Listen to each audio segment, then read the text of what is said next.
Il était le visage de la vitesse sur grand écran. Mais le véritable choc est survenu après que les caméras ont cessé de tourner. Lorsque Paul Walker est décédé en 2013, les fans du monde entier ont pleuré la perte d'une icône du cinéma. Mais en coulisses, sa famille et ses amis proches ont dû faire face à quelque chose d'encore plus personnel. Son garage privé, à l'abri des regards. Une collection de plus de 30 voitures ultra rares, dont beaucoup n'ont jamais été vues par le public et dont certaines ne sont même pas légalement autorisées à circuler sur les routes des États-Unis. American. Mais ce n'était que le début. Ce qu'ils ont trouvé à l'intérieur de ces véhicules, qu'il s'agisse de notes manuscrites, de projets inachevés ou de plans secrets d'œuvres de bienfaisance, racontait une histoire plus profonde. La propriété était liée à une société fantôme. Les évaluations ont donné lieu à des batailles juridiques et, dans les boîtes à gants, se trouvaient des messages auxquels personne ne s'attendait. Ce qu'ils ont découvert n'était pas seulement une collection, c'était un héritage. Voici la vérité choquante sur ce que l'on a trouvé dans le garage de Paul Walker après sa mort, et pourquoi cela a laissé ses amis les plus proches stupéfaits. Pour le monde entier, Paul Walker était Brian O'Connor, le flic infiltré, intrépide et rapide de la franchise Fast and Furious. Il était charismatique, décontracté et à jamais lié à la culture des courses de rue. Mais derrière la célébrité hollywoodienne et la puissance à l'écran se cachait un homme dont la passion pour les voitures allait bien au-delà des rôles qu'il jouait. Dans la vraie vie, Paul Walker ne jouait pas la comédie. Il vivait vraiment pour les voitures. Non seulement pour les conduire, mais aussi pour les construire. Les collectionner et les comprendre jusqu'au moindre boulon et à la moindre soudure. Ce que de nombreux fans ignoraient de son vivant, c'est que Paul avait discrètement amassé l'une des plus impressionnantes collections privées de voitures au monde. Il n'en faisait pas grand cas. Il ne publiait pas de vidéos tape à l'œil, ne faisait pas visiter son garage aux médias sociaux et ne se vantait pas de ses trouvailles. Son obsession pour les voitures était personnelle, voire sacrée. Son garage n'était pas conçu pour impressionner. C'était une retraite privée, un atelier et un musée qu'il partageait rarement, même avec ses proches. Après la mort tragique de Paul dans un accident à grande vitesse en 2013, ses associés et les avocats de sa succession ont été contraints de faire quelque chose d'impensable: trier les biens qu'il a laissés derrière lui. Pour ce faire, il a fallu ouvrir les portes de son garage privé, un espace dans lequel peu de gens avaient pénétré. Ce qu'ils ont trouvé à l'intérieur était plus qu'une collection. C'était le reflet de l'âme de Paul, plein de surprises, de contradictions et de profondeur cachée.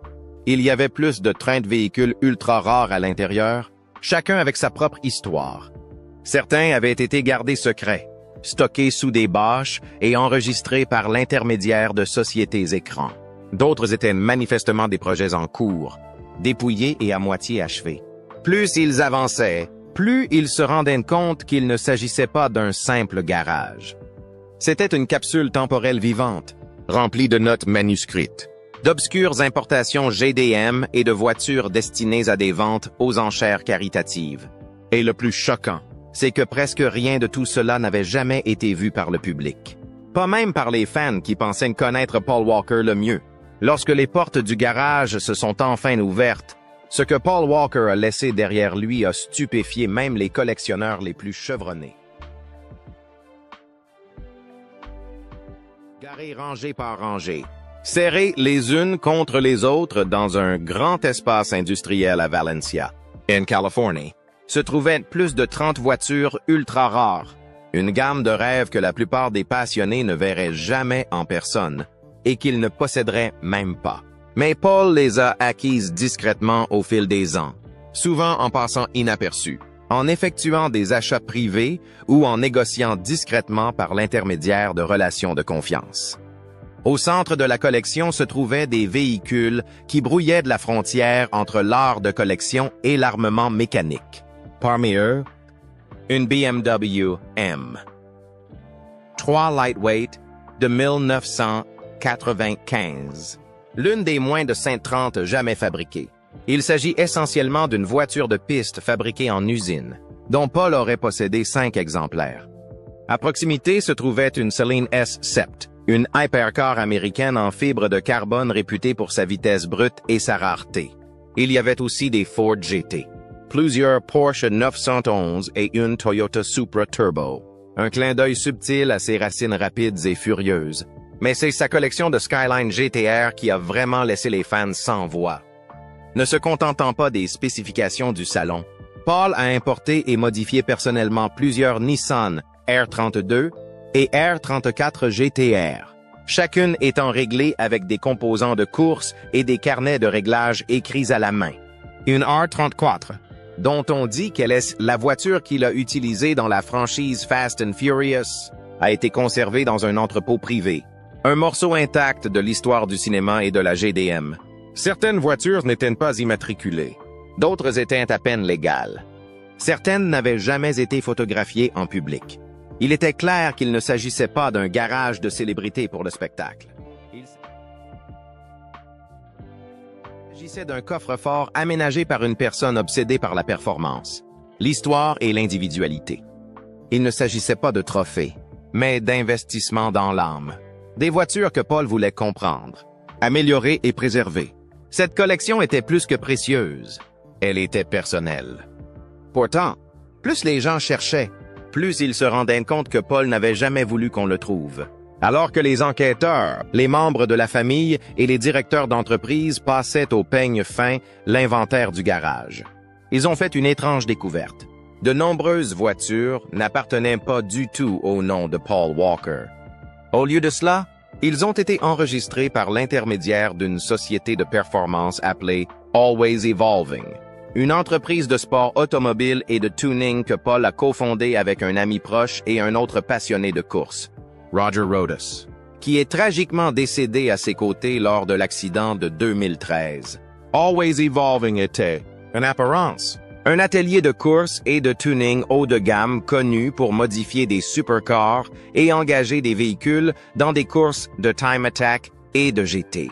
Mais en interne, la société fonctionnait également comme une coquille de détention de véhicules, destinée à protéger l'identité de ses propriétaires et à gérer des actifs à haut risque. Grâce à cette structure juridique, des dizaines de voitures de Paul étaient techniquement la propriété de l'entreprise, ce qui offrait des niveaux de confidentialité et de complexité.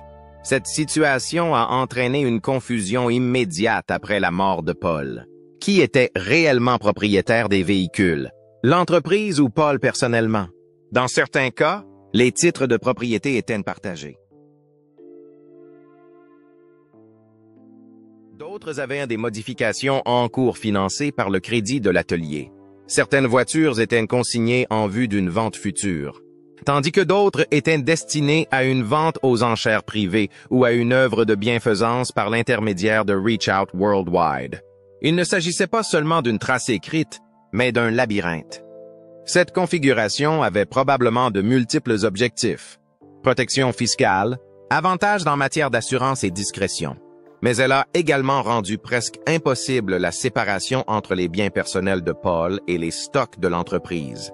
D'autant plus que Always Evolving a commencé à se dissoudre à la suite des décès de Rodas et de Walker. Des procès ont suivi, tant de la part des créanciers que de ceux qui cherchaient à obtenir une partie de la valeur de la collection, estimée à plus de 18 millions de dollars. Ce qui n'était au départ qu'un garage est devenu un champ de bataille juridique, avec plus de secrets que de titres et plus de questions que de réponses.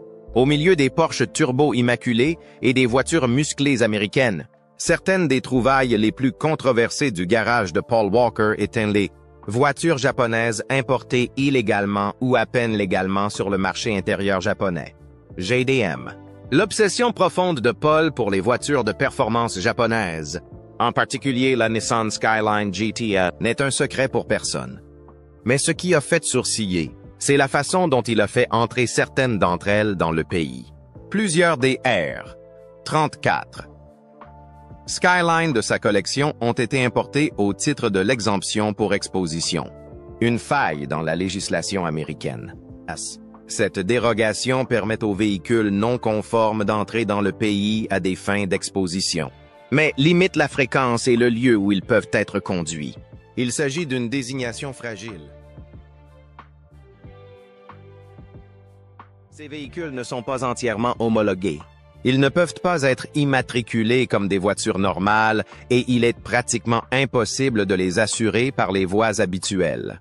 Un initié a affirmé qu'au moins une des Skylines de Paul avait des papiers douteux et qu'elle n'avait peut-être pas satisfait aux normes fédérales en matière d'émissions ou aux normes du ministère des Transports. Mais Paul n'en avait cure. Pour lui, ce n'était pas une question de revente ou de voyage. Il s'agissait de pureté technique, de posséder la voiture exactement telle qu'elle devait être construite au Japon, sans aucun compromis. Il aurait travaillé avec des importateurs privés et des ateliers de mise en conformité pour faire venir les voitures discrètement. Dans un cas au moins, il aurait contribué à financer l'effort juridique visant à faire passer une R34 aux États-Unis, ouvrant ainsi la voie à d'autres passionnés. Pour Paul, il ne s'agissait pas seulement de voitures, c'était des déclarations. Des machines rares et interdites qui représentaient le summum de l'ingénierie des années 90. Mais en les collectionnant, il a également pris un risque juridique et financier que la plupart des célébrités n'auraient jamais envisagé. Certaines des Skylines sont restées non immatriculées jusqu'à sa mort. D'autres étaient à mi-chemin de la conformité, avec des modifications à moitié terminées pour répondre aux règles du DOT. C'était un autre aperçu de l'état d'esprit de Paul, passionné, obsessionnel et prêt à enfreindre les règles pour les bonnes raisons. Au fur et à mesure que les voitures sont inspectées et cataloguées en vue de leur évaluation et de leur vente éventuelle, le garage de Paul Walker révèle bien plus que des machines rares. Il a révélé des souvenirs, des intentions et une voix qui refusait d'être réduite au silence. Dans les boîtes à gants, les consoles centrales et les compartiments cachés se trouvaient des notes manuscrites. Des bouts de papier, des blocs-notes et même des reçus déchirés sur lesquels sont griffonnées des données de réglage. Des numéros de pièces et des observations détaillées sur la tenue de route et les performances de chaque voiture. Mais le choc n'est pas venu des détails techniques. C'est le poids émotionnel qui a provoqué le choc. Une note, trouvée à l'intérieur d'une Nissan Skyline R34, décrit ce que Paul ressentait lorsqu'il conduisait la voiture la nuit. J'ai l'impression de voler. Douceur, colère, vaille. Un autre, coincé dans l'accoudoir central d'une BMW M3 Lightweight, simplement lu, pourrait être le plus propre qui reste. Ne le retourne jamais. Pour lui, il ne s'agissait pas seulement de voitures. Ils étaient des compagnons, des expériences et des pièces d'un puzzle profondément personnel. Certaines boîtes à gants contenaient même des notes de piste et des journaux de réglage de la suspension, détaillant les angles d'alignement, les réactions des pneus et même les points de changement de régime préférés. Mais la note la plus puissante sur le plan émotionnel aurait été trouvée à l'intérieur d'une GTR, griffonnée à l'encre bleue sur une note autocollante. Celle-ci est pour Meadow. Elle la conduira un jour. Un message calme et plein d'espoir pour sa fille. Il ne s'agissait pas d'accessoires plantés ou de souvenirs scénarisés. Ce sont les vestiges bruts d'un homme qui vivait et respirait la vitesse, non pas pour la gloire, mais pour le lien qu'il ressentait avec la machine. Ces messages sont douloureusement clairs. Paul Walker ne se contentait pas de posséder ses voitures. Il les aimait, et elle l'aimait en retour. Toutes les voitures du garage de Paul Walker n'étaient pas prêtes à être exposées. En fait, plusieurs ont été trouvées en pièces détachées, partiellement démontées, à mi-parcours de la restauration, ou dépouillées jusqu'à la coquille. Il ne s'agissait pas d'investissement. Il s'agissait de projets, de constructions en cours sur lesquelles Paul travaillait activement avant sa mort. Des outils se trouvaient encore à côté de certains d'entre eux. Les faisceaux de câbles étaient à moitié défectueux. Le tableau de bord d'une muscle corps américaine classique était recouvert de rubans adhésifs avec une liste de tâches dessinées à la main. Pour les non-initiés, ces voitures inachevées auraient pu ressembler à du désordre. Mais pour ceux qui connaissaient Paul, elles étaient des preuves. La preuve qu'il était plus qu'un simple collectionneur. C'était un constructeur pratique, aussi à l'aise sous un pont élévateur que derrière une caméra. Ses amis se souviennent qu'il passait des heures dans l'atelier, les mains enduites de graisse, à souder des fils ou à débattre de la configuration du système d'échappement. Il ne s'agissait pas d'une question de valeur de revente. Il s'agissait de création. L'un de ses projets, une Datsun 240Z vidée de sa substance, était censé être son prochain véhicule personnel. Un autre était une voiture musclée américaine des années 60 qu'il était apparemment en train de restaurer pour un ami proche. Il ne s'agissait pas seulement de coquilles mécaniques. Ce sont des chapitres qu'il n'a jamais pu terminer. Et c'est peut-être ce qui a rendu la traversée du garage si difficile pour ceux qui sont restés. Parce que chaque construction incomplète représentait plus qu'une voiture inachevée. Elle représentait un avenir qui n'a jamais été construit.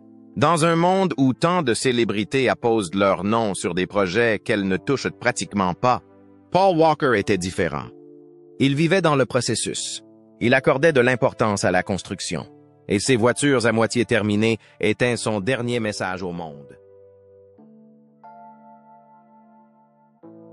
Il ne s'agissait pas d'avoir l'air cool. Il s'agissait de faire le travail. Parmi les hypercars et les légendes du tuning, il y avait quelque chose que personne n'attendait. Une poignée de véhicules avec des étiquettes manuscrites collées sur leur tableau de bord.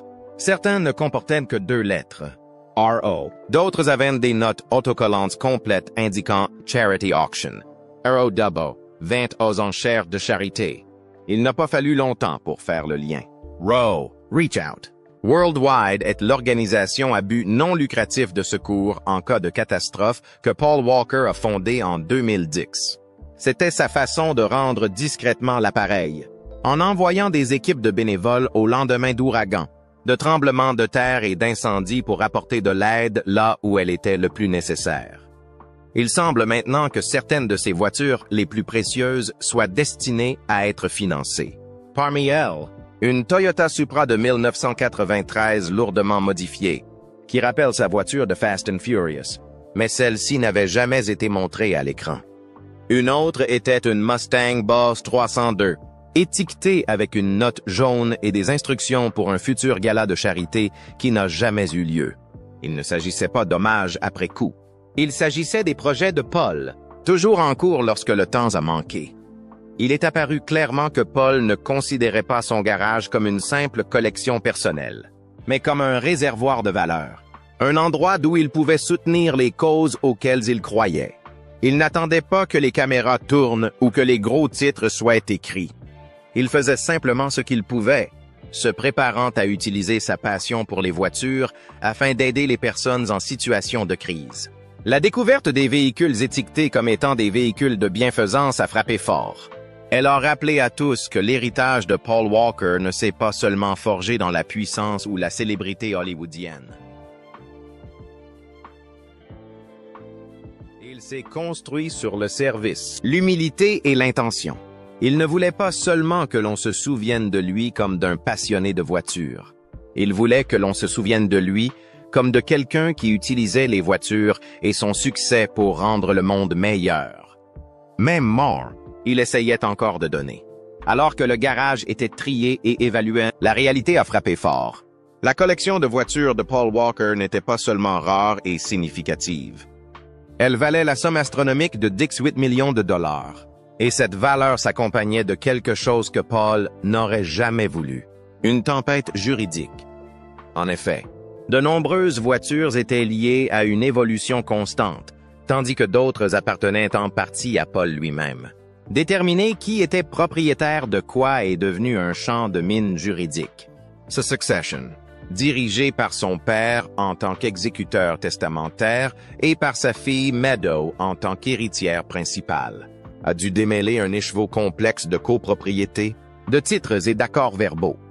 Certaines voitures étaient encore au nom de Paul, d'autres étaient immatriculées sous le nom de la société. Quelques-unes n'auraient pas de titre de propriété. Pour ne rien arranger, des créanciers et d'anciens associés ont commencé à se manifester, revendiquant des intérêts dans la collection. Des désaccords sont apparus sur les ventes, les transferts et la question de savoir si certaines voitures appartenaient bien à Walker. Dans une tournure tragique, ce qui avait commencé comme un processus profondément personnel de catalogage d'une collection bien aimée s'est rapidement transformé en une bataille froide et interminable pour des dollars et des documents. Finalement, certaines des voitures ont été vendues aux enchères pour régler les différends. En 2020, 21 véhicules de la succession de Paul ont été vendus aux enchères chez Barrett Jackson en Arizona, générant plus de 2,3 millions de dollars. Mais toutes n'ont pas été vendues. Certains initiés affirment que des pièces essentielles ont été discrètement écartées de la vente publique, conservées au sein de la famille ou négociées en privé, à l'abri des projecteurs. Ce qui avait été un garage alimenté par la passion était devenu une zone de guerre où se mêlaient évaluation, procès et batailles successorales. Et pour beaucoup de ceux qui aimaient Paul, ce fut comme le coup de grâce, voyant son amour pur pour les voitures réduit à des actions en justice et à des querelles financières. Si le drame juridique s'est joué sur le papier, l'impact émotionnel du tri du garage de Paul Walker a laissé une cicatrice bien plus profonde, qui n'apparaît pas dans les gros titres. Pour Meadow Walker, qui n'avait que 15 ans à la mort de son père, le processus d'identification et de partage des voitures a été aussi douloureux que surréaliste. Il ne s'agissait pas seulement de biens. Il s'agit de l'identité de son père, figée dans le temps. Chaque voiture renfermait un souvenir. Chaque projet un morceau de sa personnalité. Pour les proches de Paul, qu'il s'agisse de sa famille, de ses vieux amis ou de ses anciens collègues, traverser le garage, c'était comme se promener dans son esprit. Son écriture sur un post-it, ses outils préférés laissés près d'un moteur partiellement construit, la station de radio encore programmée dans sa Porsche. C'est comme s'il était parti pour ne jamais revenir. Des amis se sont effondrés en entrant dans le garage. D'autres se sont retrouvés paralysés par la culpabilité ou les regrets. Beaucoup ont dit que le plus dur n'était pas les voitures, c'est de voir toutes les choses que Paul n'a jamais pu terminer. Les constructions qu'il n'a jamais achevées, les courses auxquelles il n'a jamais participé, les plans qu'il n'a jamais réussi à mettre en œuvre. Il y avait également des liens affectifs avec Roger Rodas, dont les liens avec le garage ont ajouté une autre couche de chagrin. Certains véhicules auraient été en possession commune des deux hommes, ce qui a encore compliqué une situation déjà délicate. Leur mort a laissé deux familles en deuil et un espace sacré rempli de souvenirs dont aucune des parties n'était prête à se défaire. À première vue, ce n'était que de l'acier, du caoutchouc et de la fibre de verre. Mais pour les personnes qui aimaient Paul Walker, son garage était devenu un mausolée de la passion et de la raison d'être. Ce qu'ils ont trouvé dans le garage de Paul Walker après sa mort n'était pas seulement choquant, c'était transformateur. Sous la valeur de 18 millions de dollars, sous les importations et les supercars les plus rares, sous le chaos juridique et le naufrage émotionnel, se cachait quelque chose de bien plus puissant, un héritage qui s'étend bien au-delà de l'écran. Paul n'était pas une célébrité collectionnant des voitures pour faire parler d'elle. Il n'utilisait pas sa notoriété pour gonfler les valeurs ou pour créer des garages prêts pour Instagram. C'était un constructeur, un étudiant de la vitesse et un homme obsédé par le sentiment d'être connecté à la machine. Chaque pièce, chaque construction, chaque note manuscrite était la preuve qu'il ne s'agissait pas d'un spectacle. C'était la réalité. C'était ce qu'il était quand personne ne le regardait. Et pourtant, ce qui rend la chose encore plus extraordinaire, c'est qu'il n'a jamais eu l'intention que tout cela soit découvert. Ces voitures n'étaient pas exposées au monde entier. Ses intentions n'ont pas été diffusées. Il donnait sans bruit, construisait sans bruit, aimait sans bruit. Même sa propre famille ne connaissait pas l'ampleur de ce qu'il avait créé avant d'ouvrir cette porte. Mais le choc le plus durable n'est peut-être pas ce qu'ils ont trouvé dans le garage de Paul Walker. C'est ce que cela a révélé sur lui. Il a montré qu'il n'était pas seulement un homme qui aimait les voitures rapides.